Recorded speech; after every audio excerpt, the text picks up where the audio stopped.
the triple mix again here in Toulouse. The men into the water now.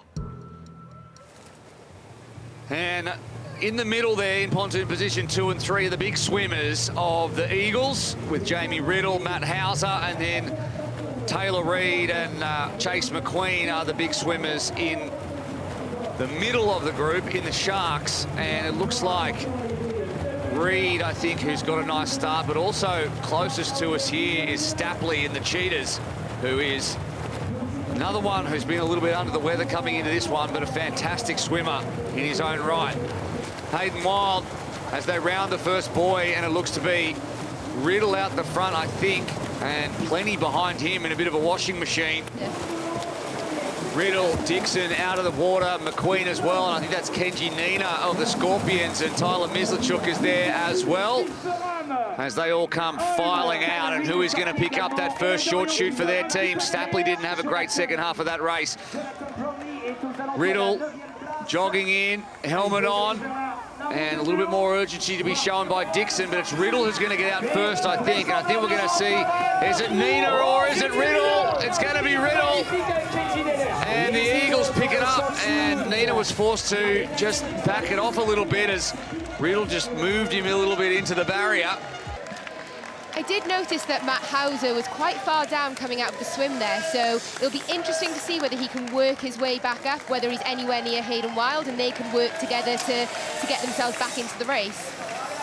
3 seconds covering the top 6, with Dan Dixon now off the front and really pushing the pace as they head up once again. He is not here to muck around. He is the 20-year-old. Dan Dixon is really going for it on this lap of the bike. I wonder if he's trying to get a faster spike split to bring in those all-important points for the Eagles. The Eagles really are on a points chase this weekend. They're currently in last, so I think they're going to try every which way to bring them in. Nothing to lose, everything to gain by just absolutely charging through any possible points or short shoot advantages they might get. Let's find out. He could deny the rest of the field a short shoot. He's already picked up, or the Eagles have already picked one up through Riddle. And then if the Eagles pick up another one, well, they don't get another one. They just deny anyone else the second short shoot, and potentially the third if it continues on like this. And there is the gap from Dixon back to the train that are now all coming together as they head into transition and into the Boa Ignite transition area for the first time off the bike. And Dixon, if he gets this right, will pick up a second short shoot for the Eagles. By that I mean deny anyone else the short shoot, which he will do. So the Eagles remain the only one with a short shoot as Dixon heads out on a 1 kilometre run to see if he can do the same thing again. There we go, 5 Eagles, as we said, in the top 10. Just a sea Dixon of out white. the front, he's losing time. It is a sea of white, that's right. Like summertime on an English beach. Birds of a feather flock together, that's the saying, isn't it? As Wilde looks behind, knows that he's probably got the stage 1 win, but he won't take much of an advantage over Matt Hauser as into the Boa Ignite transition area they come, the black carpet. And Wilde takes stage 1 ahead of Matt Hauser, and they immediately set up for stage 2. A couple of Scorpions next in Mislachuk and Nina. Dorian Connick's finished well there. Dan Dixon really put it all in. Richard Murray had a good result too with 9th. And there is Johnny Brownlee, who ends up finishing in 11th.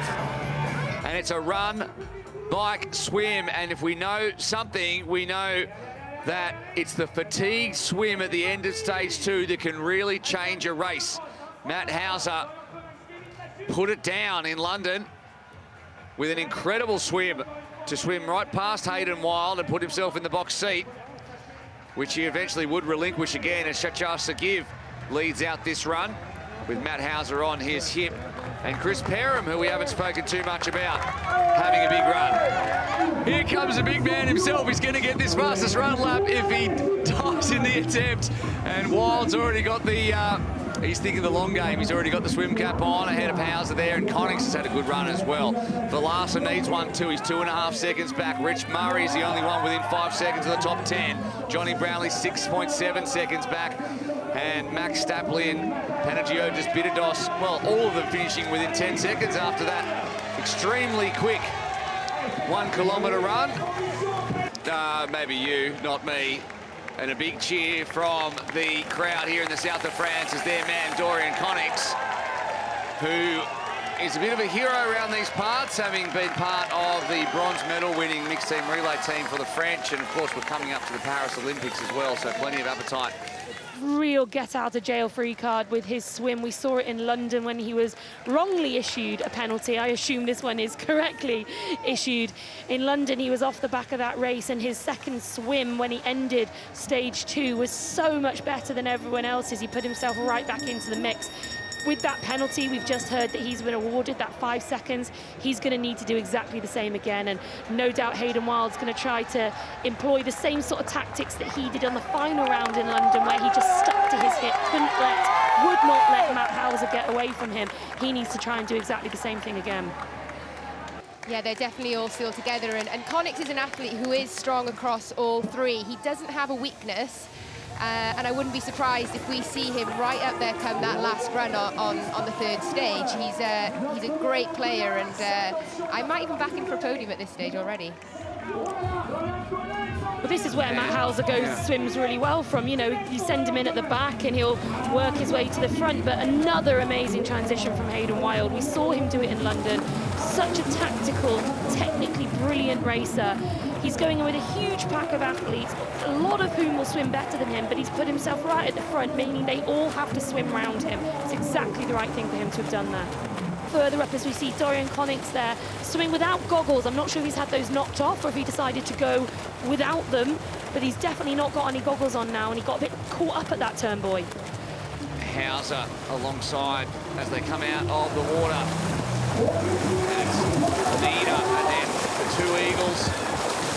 They're all shepherded up onto the black carpet, but it's Kenji Nina who leads from McQueen. Then it's Riddle and Connix. Wilde, Sagiv Brownlee's had a good swim, and right behind Taylor Reid there was Matt Hauser.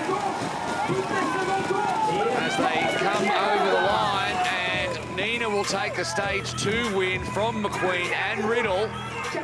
All right, let's get into it. Non, I'll ask you in just a second. Right now, Michael Thompson is about to lower the flag, and off goes Hayden Wilde. 2 seconds to Kenji Nina, and then a couple more to Matt Hauser and Dorian Connix, and straight out goes Wilde. He has the short shoot for stage 3, as does Hauser, and the rest follow him out. Nina, then Connix, and such a great mount onto the bike from Hayden Wilde, who has been there and done that despite being so early on in his career. Can anyone chase him down? None. Wilde looks behind him and doesn't see anyone at all, and that 2-second gap has gone out to something like 6 or 8 seconds or more as people line one of the beautiful bridges here over the Garonne and watch this one as onto the black carpet goes Wilde for the first of 4 times. It is 12 seconds, 12.3 as it stands after lap 3, as the group try to find a way to reel in the Falcon, who is flying away at the front of this one. I've just seen a split. I didn't think I saw Matt Hauser come through in that pack. He is 53 seconds down. Wow, Something you're right. happened to him in that final bike lap. So Hayden Wilde, he won't know what's happened behind him. He'll be aiming for the race win. He could pick up the championship series win as well before we even arrive in Neom, but we will see how it all shakes out now. Wilde back up into the Boa Endure transition area, and there is Riddle. Nina behind him. Great swim from Jamie Riddle. Well, it's all Hayden 600. Wilde, isn't it? He's looking like it's just no one's going to get even close to him. That gap back to the nearest person is going out, if anything, and he's just going to storm home here in Toulouse. He won last time out in Malibu in the Enduro, and now he's going to win the second triple mix here in Toulouse, barring some major incident. And Johnny Brownlee has overtaken Chase McQueen. Can McQueen hang on to 5th to deny Wilde the championship series win and force him to go then to Neom? And then there will be 2 Kiwis, so the championship will go to New Zealand. It will just be out of Reid and Wilde. But it doesn't matter for the Falcon. He is going to come on to the black carpet, wave the Falcon wings, pick up a shark and cross the line. A little bit of showmanship. The shark wins, and the Falcon comes second here in Toulouse. And he won't win the championship, but he will win this race. So we look at the results now as the sun continues to shine down on this magnificent city, and it was Connick's 9 seconds back from Nina, who picked up that well-deserved third place to stand on the podium for the first time, and Matt Hauser had the absolute run of his life to come back to fourth from Taylor Reid, who is still in with a shout.